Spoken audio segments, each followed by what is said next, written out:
আসসালামু আলাইকুম। আমার পায়রা জোড়া একটি ডিম দিয়েছে।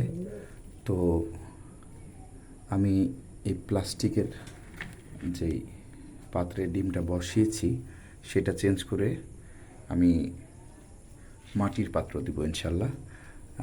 তার কারণ আমি পরে বলছি। এই এই পাত্রটা যদিও খুব ভালো, তবে বাচ্চার জন্য বিপজ্জনক।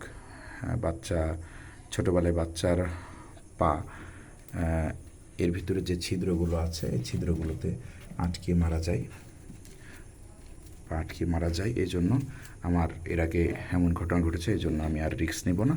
আমি অলরেডি বাজার থেকে যে পাত্রগুলো নিয়ে এসেছি, মাটির পাত্রগুলো নিয়ে এসেছি, মুছে পরিষ্কার করে রেখেছি ইনশাল্লাহ। এখন আমি এক্সচেঞ্জ করে দিব।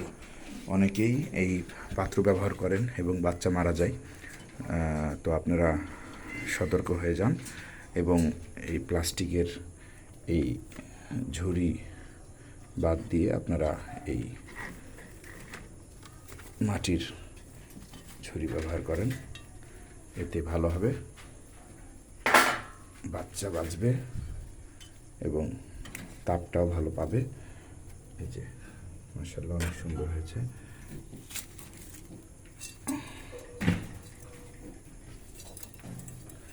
বাজির পায়রা, এগুলো অনেক বাজি।